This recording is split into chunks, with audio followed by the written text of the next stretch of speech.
Olá, seja bem-vindo a mais uma edição do Jornal Toda Hora. Você acompanha agora as principais notícias para começar o seu 2026 muito bem informado. E o ano começou agitado para algumas pessoas. Durante os primeiros minutos do ano, 2 bebês cariocas entraram em uma pequena disputa. O primeiro bebê do ano veio, o pequeno Miguel. Chegou nos primeiros 20 segundos do ano. E quem levou o segundo lugar foi a pequena Ayla, que nasceu à 00:01. Nos primeiros minutos do dia 1º de janeiro, o recém-nascido Miguel ganhou o título de primeiro bebê carioca do ano. Miguel nasceu nos primeiros 20 segundos de janeiro, em um parto cesariana no Hospital Municipal Miguel Couto, no bairro do Leblon, na Zona Sul carioca. A chegada de Miguel foi muito comemorada pelos pais Roberta Ribeiro e Kleber Silva. A bebê Ayla ficou em segundo lugar na disputa, nascendo de um parto natural à 00:01 do dia 1º, no Hospital Maternidade Herculano Pinheiro, em Madureira, na zona norte do Rio. Ayla é a primeira filha do casal Fernanda Ferreira e Iago Teixeira.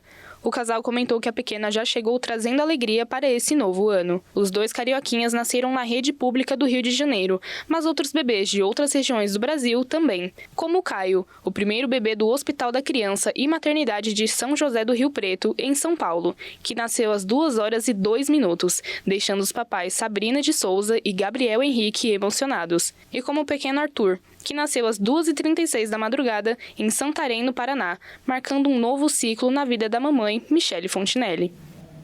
Você já deve ter percebido que os carros elétricos estão cada vez mais presentes nas ruas. A tecnologia avança, as vendas crescem, mas quem escolhe esse tipo de veículo ainda enfrenta desafios no dia a dia.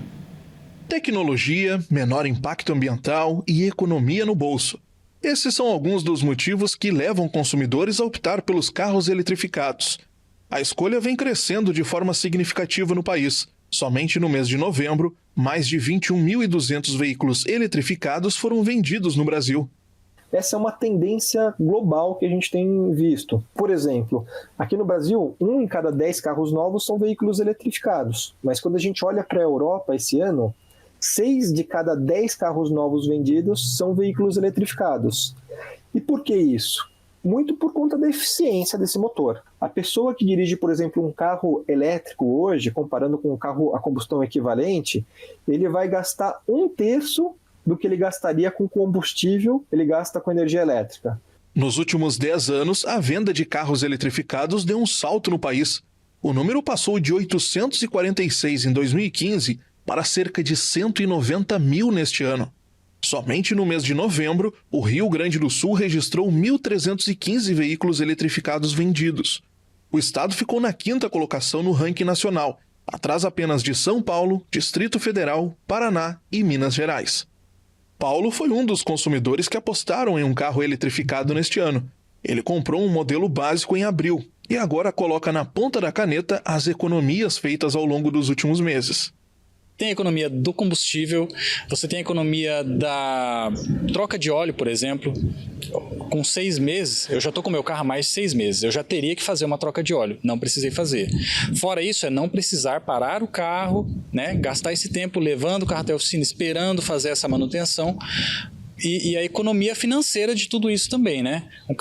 Esse modelo é um carro mais leve, então você tem menos manutenção de suspensão, menos manutenção com pneu, enfim, uma série de economias que no final se tornam economias muito inteligentes. A estimativa é mais de R$5.000 de economia até agora. Mas apesar do crescimento da eletromobilidade nos últimos anos, essa transição ainda enfrenta obstáculos.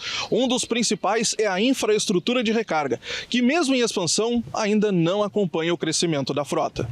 Um levantamento realizado pela Associação Brasileira de Veículo Elétrico revelou que o Brasil conta hoje com eletropostos em 1.499 municípios. Ao todo, são 16.880 pontos de recarga no país. Desses, 1.365 estão no Rio Grande do Sul. O problema é que esses pontos estão concentrados em determinadas regiões. A distribuição desigual exige dos motoristas mais cautela, planejamento e adaptação na rotina de viagens. Não dá para considerar que seja o mesmo tempo de viajar com carro a combustão, porque uma recarga rápida é em torno de 1 hora.